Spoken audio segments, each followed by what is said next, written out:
향해 슈 타고 던졌는데 Oh my god 화살은 내게 feel 하고 다시 날아와 난 괴롭히는 สวัสดีค่ะทุกคนกลับมาอัดคลิปอีกแล้วค่ะและคลิปนี้ก็จะมาอันบ็อกซิ่งดีไอคอน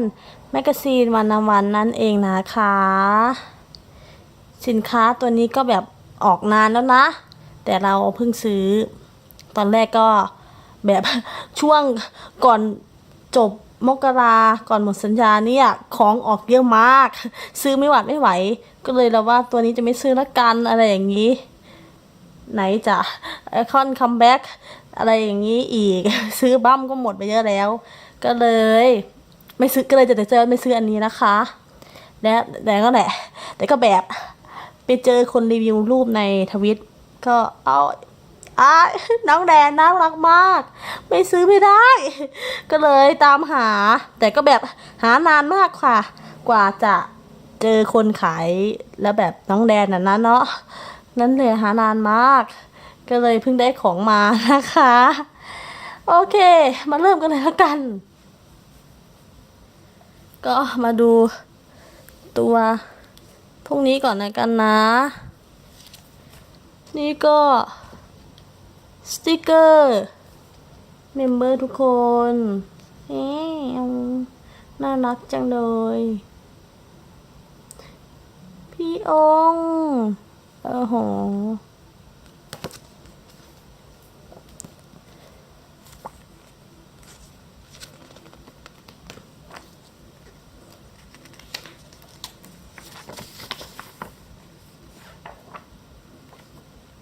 เป็นลายมือ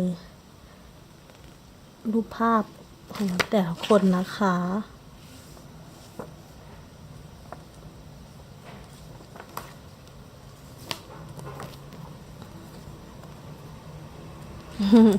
อันนี้รู้เลยใคร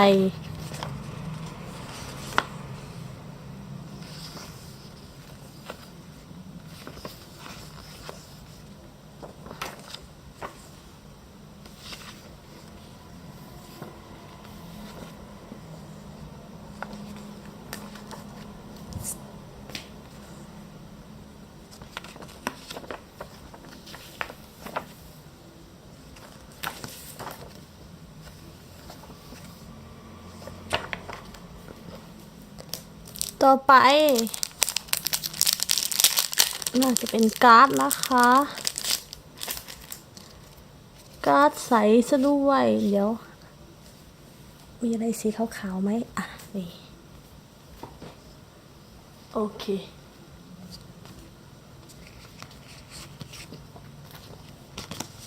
อันแรกโอ้รวมทุกคนนะคะ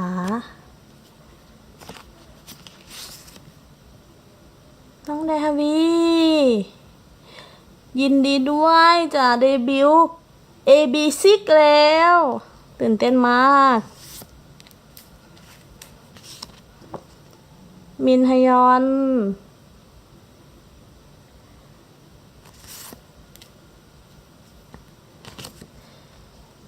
พี่ซองอุน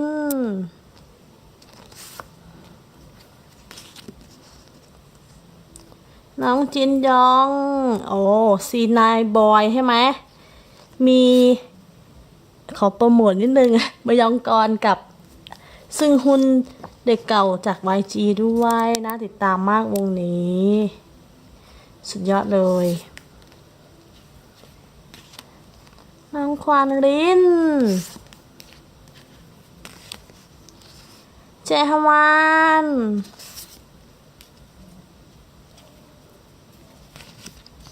จีฮุนกับแม็กออยน่ารักมาก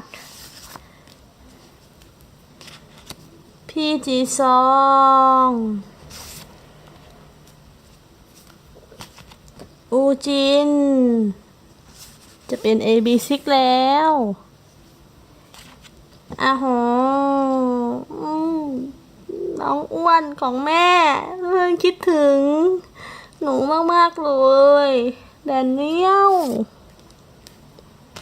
แล้วก็สุดหล่อพี่องค์ของเรานะคะโอเค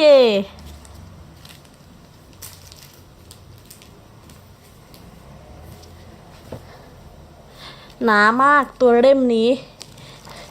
เมื่อยเปิดให้เมื่อยแขนกันเลยทีเดียว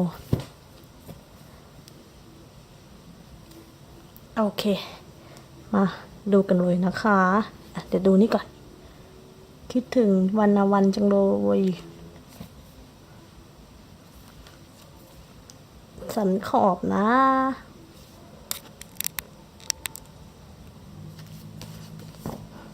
ด้านหลังค่ะโอเค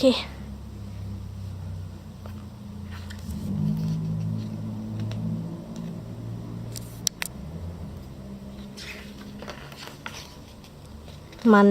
หนามาก เราจะเปิดไปเรื่อยๆเลยนะคะ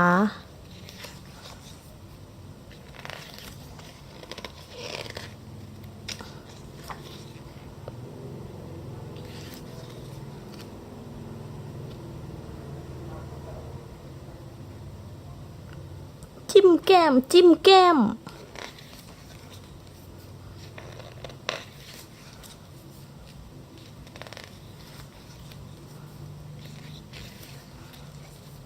น่ารัก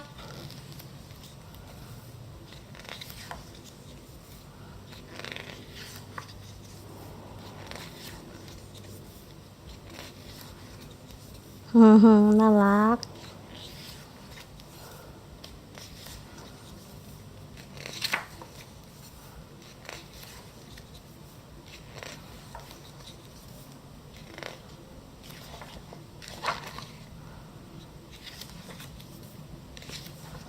โอ้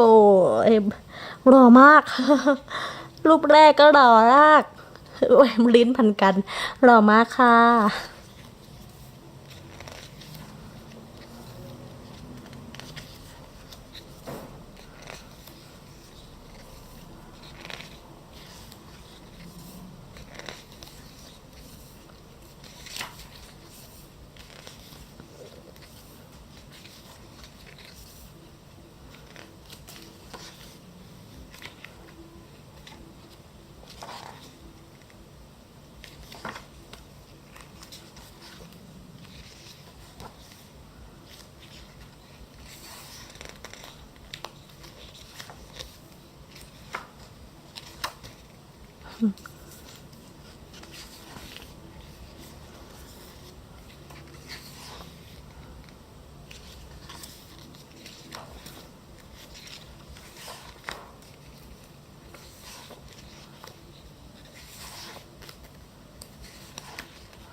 น่ารัก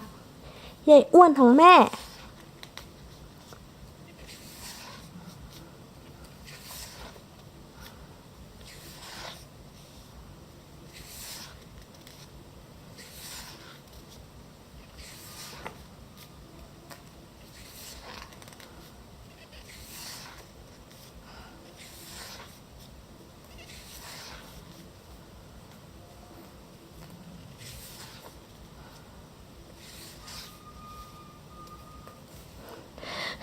เพิ่งเลยครึ่งเล่ม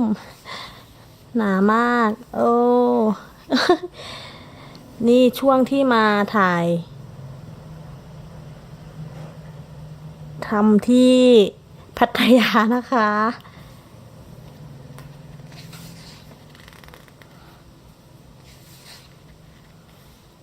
โอ้โหคนนี้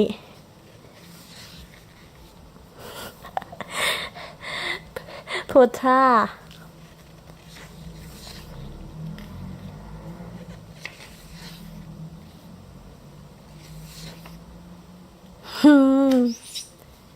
น่ารักกินเยอะเลยลูกเอ็นดูใส่ชุดไทย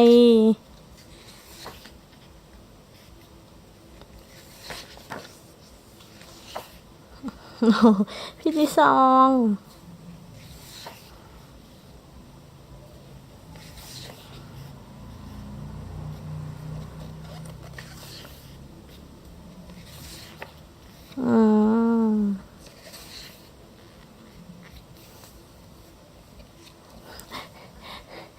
ปัดแก้มเป็นบิวตี้บล็อกเกอร์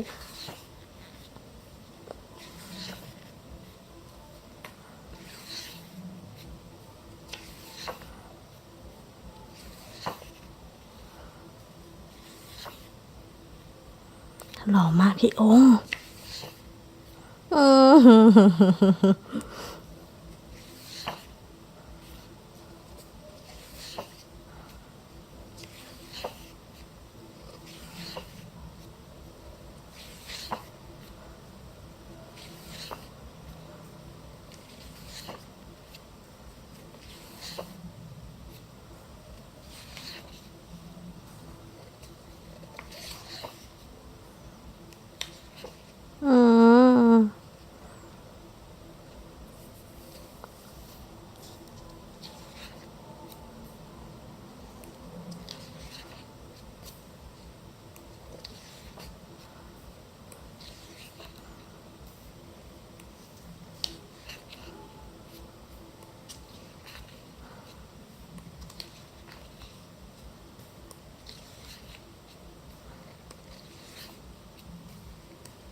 หมดแล้วค่ะ ต่อไปอย่างสุดท้ายค่ะ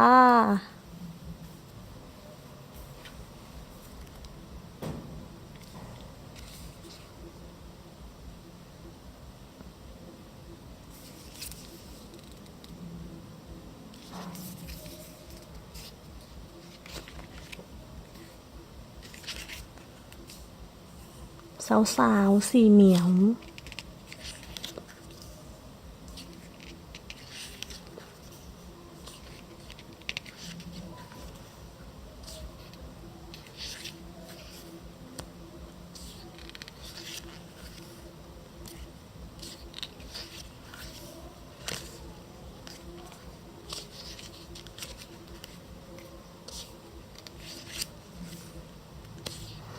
คิดถึงน้องจังเลยค่ะทุกคน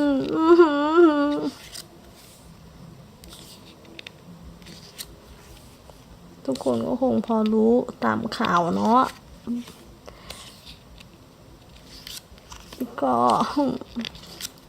ขอให้น้องสู้ๆทุกคนเป็นกำลังใจรอน้องอยู่เสมอเนาะ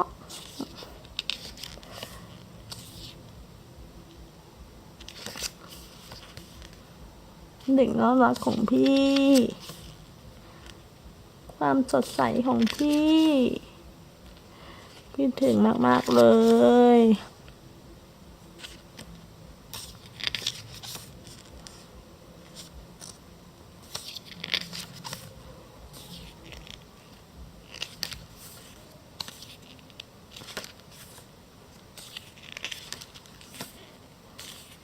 มีรูปหลากหลายมาก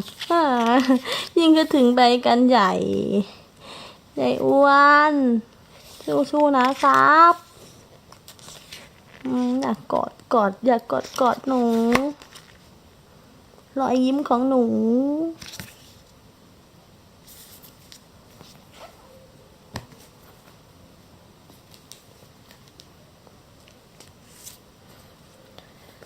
โอเคค่ะของก็มีประมาณเท่านี้นะมันก็เลยค่าดีงามมากซื้อเก็บกันได้นะโอเคค่ะขอจบคลิปนี้เพียงเท่านี้เจอกันคลิปหน้าค่ะบ๊ายบาย 두렵지 않아 서로의